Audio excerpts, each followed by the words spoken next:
Olá pessoal, que a graça de Cristo esteja com vocês. O assunto e o tema de hoje vai ser sobre a estátua da visão do profeta Daniel. Você sabia que nessa estátua dá para conhecer as histórias dos impérios mundiais até a chegada de Cristo, até o estabelecimento do seu reino?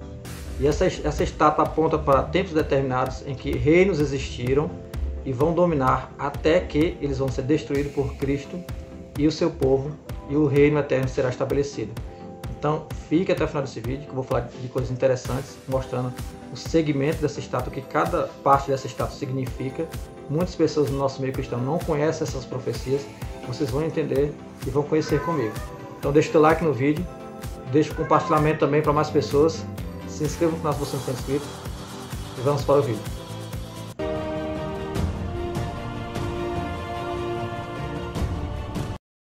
Então, pessoal, a gente vai começar lendo essa visão que foi dada ao profeta Daniel em resposta ao rei Nabucodonosor, rei da Babilônia. Daniel recebeu o sonho, Deus deu para ele o sonho, né, que Nabucodonosor tinha tido da estátua, porque todos os outros magos não conseguiram dizer o sonho que Nabucodonosor teve para depois interpretar.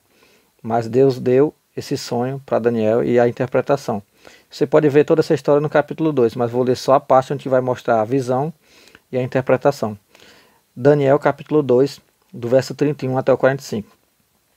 Tu, ó rei, estavas vendo, e eis aqui uma grande estátua.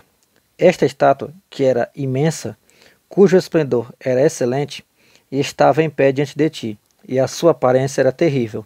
A cabeça daquela estátua era de ouro, o seu peito e os seus braços de prata, o seu ventre e as suas coxas de cobre, as pernas de ferro e os seus pés em parte de ferro e em parte de barro. Estavas vendo isto, quando uma pedra foi cortada, sem auxílio de mão, a qual feriu a estátua nos pés, de ferro e de barro, e os esmiuçou. Então foi juntamente esmiuçado o ferro, o barro, o bronze, a prata e o ouro, os quais se fizeram como pragana das eiras do estio, e o vento os levou, e não se achou lugar algum para eles. Mas a pedra que feriu a estátua se tornou grande monte e encheu toda a terra. Aqui, pessoal, está relatada toda a história da humanidade, né? Claro, parte dela, só que é a parte mais importante, onde começa a contagem final da história da humanidade nessa terra e a chegada do reino de Cristo. Bora continuar lendo. Que vai terminar na implantação do reino de Cristo, melhor dizendo. Verso 36. Este é o sonho, também a sua interpretação. Diremos na presença do rei. Tu, ó rei, és rei de reis, a quem o Deus do céu tem dado o reino, o poder, a força e a glória. E onde quer que habitem os filhos dos homens, na tua mão entregou os animais do campo e as aves do céu, e fez que reinasse sobre todos eles. Tu és a cabeça de ouro. E depois de ti se levantará outro reino. Isso aqui é importante, que a gente vai dizer. A cabeça de ouro era só Nabucodonosor, os outros reis que tiveram, porque Nabucodonosor morreu e teve o filho dele que assumiu, teve outras pessoas, né? Mas aqui está deixando bem claro, ele é a cabeça de ouro porque ele é o rei da Babilônia. E os próximos reinos vão estar ligados aos outros metais dessa estátua. Então, voltando aqui, verso 39. E depois de ti se levantará outro reino, este inferior ao teu, e um terceiro reino de bronze, ou seja, de prata é o depois dele, de bronze é o próximo, depois do de prata, que é o ventre e as coxas, né? O qual dominará sobre toda a terra. Tem esse detalhe, ó. O terceiro reino, que teve o primeiro de ouro, que é a Babilônia, o segundo de prata, que é a Medo-Pérsia, e o terceiro, que seria a Grécia, né? Que vai dominar sobre toda a terra. Então esse detalhe é interessante, porque a Grécia dominou desde o ocidente ao oriente. Isso liga as duas coxas, né? O ventre com as duas coxas, mostrando que é o oriente e o ocidente. Verso 40. E o quarto reino será forte como ferro, pois como o ferro esmiuça e quebra tudo, como o ferro que quebra todas as coisas, assim ele esmiuçará e fará em pedaços. E quanto ao que viste dos pés e dos dedos, em parte de barro de oleiro e em parte de ferro, isso será um reino dividido. Contudo haverá nele alguma coisa da firmeza do ferro, pois viste o ferro misturado com barro de lodo. E como os dedos dos pés eram em parte de ferro e em parte de barro, assim por uma parte o reino será forte, que é o ferro, e por uma será frágil, que é o barro. Quanto ao que viste de ferro misturado com barro de lodo, misturar-se-ão com semente humana. Isso aqui é interessante, pessoal, vou repetir. Quanto ao que viste misturado com barro de lodo, misturar-se-ão com semente humana. Então a semente humana é a parte em que indica o barro. Mas não se ligarão um ao outro, assim como o ferro não se mistura com barro. Pessoal, aqui é uma coisa muito interessante, eu não vou entrar nesse detalhe agora, só vou destacar para deixar vocês pensando, vou deixar essa pulga atrás da orelha de vocês. Verso 44. Mas nos dias desses reis, ou seja, os 10 dedos dessa estátua indicam 10 reis, o Deus do céu levantará um reino que não será jamais destruído, e este reino não passará a outro povo. Esmiuçará e consumirá todos esses reinos, mas ele mesmo subsistirá para sempre.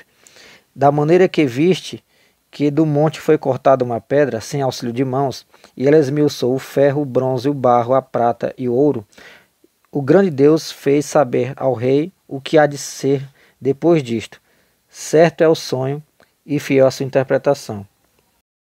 Então, pessoal, depois dessa leitura, eu quero destacar aqui o quarto reino, porque o primeiro a gente já sabe que é a Babilônia. Deus estava dando tempos determinados para esses reinos existirem. Babilônia teve o tempo determinado, ouro. A Pérsia, Medo-Persa teve o tempo determinado, a Grécia teve o tempo determinado, e o quarto reino as pessoas vão ligar ao Império de Roma, e eu já fiz vídeos sobre isso, né, no canal, se o quarto reino é Roma, e já vou dizer para vocês que aqui não é, mas vejam nesses vídeos que eu tenho no canal falando sobre o quarto reino. Esse quarto reino, pessoal, ele liga lá para o futuro, ou seja, o tempo determinado dele é lá para o futuro.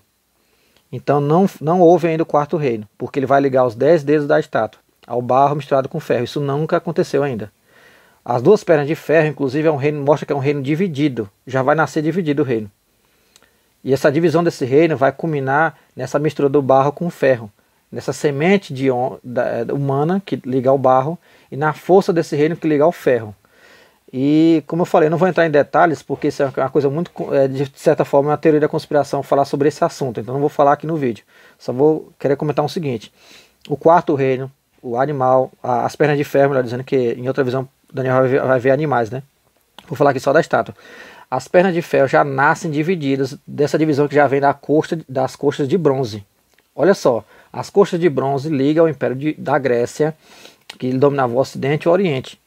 E que o Império de Roma, o Império da Grécia, como foi que ele terminou? Que é o Império de Bronze. Ele terminou com o Norte e o Sul. O Norte é onde está a atual Turquia, com aquela região da Turquia ao redor, e o Sul é onde está o atual Egito, com o que tem ao redor. Terminou sim o Império de Roma, da Grécia, melhor dizendo. E ele não foi dominado pelo Império de Roma. Ele só foi se acabando ao longo da história, e os descendentes foram se degladiando ao longo da história, os da Norte e os de Sul, da dinastia do Norte e os da dinastia do Sul. Não teve descendente, Alexandre o Grande não deixou descendente para permanecer o reinado da Grécia, passando de descendente a descendente, não. Ele foi dado aos 4 generais que ele tinha na época. Então ficou só o Norte e o Sul, o resquício do Império Grego.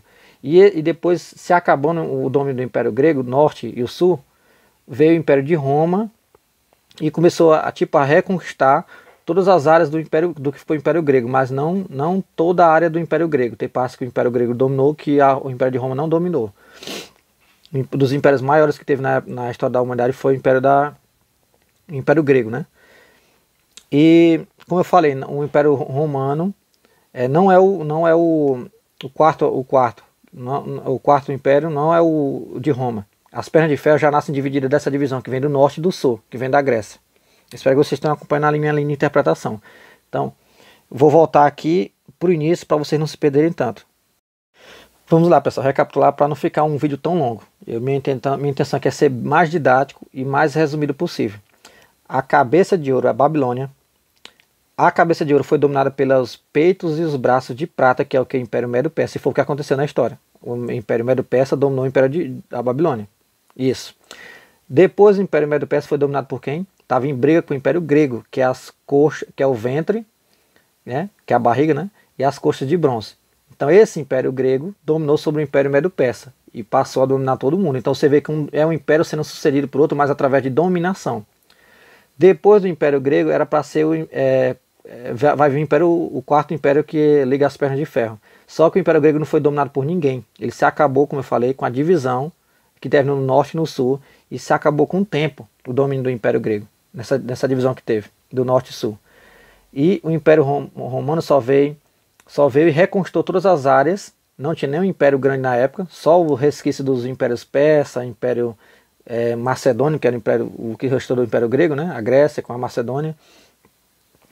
E o Egito estava muito fraco, a Babilônia, né? Que era hoje no atual Iraque e tal, não eram mais impérios hegemônicos. Então veio o Império Romano e cresceu.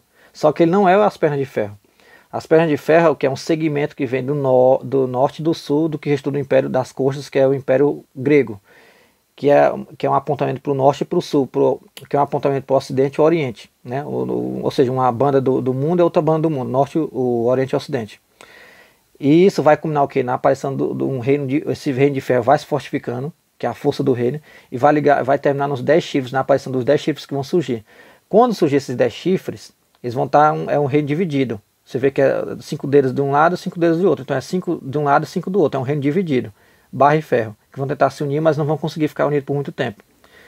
E entre eles vai subir o anticristo. É daí que vai vir o anticristo, desses 10 reinos. Ele vai subir entre eles, só que ele não vai receber a honra real entre os 10 dedos, entre os 10 chifres.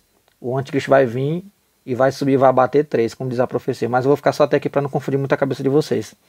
Então, pessoal, espero que vocês tenham entendido. Eu li só essa profecia para mostrar a contagem dos impérios mundiais até a chegada do anticristo e depois até a chegada de Cristo, que é a parte mais importante. Que inclusive eu vou falar agora que eu quase que esquecia. A pedra cortada sem auxílio de mão vai bater nos pés da estátua, vai destruir esse reino dos 10 chifres do anticristo, que o anticristo vai aparecer entre eles, né? Então vai destruir esse reino e automaticamente vai destruir todo o domínio humano, todos os impérios que já teve no passado e os que vão existir até aquele momento. E Cristo vai ser o único reino eterno e grandioso sobre toda a terra. É a pedra que vai se tornar um grande monte.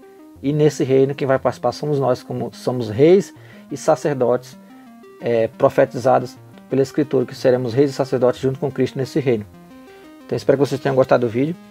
Deixa o like no vídeo, deixa a tua inscrição se você não for inscrito, compartilhe esse vídeo com mais pessoas que você conhecer e não se esqueça, somos um em Cristo e fica com Deus.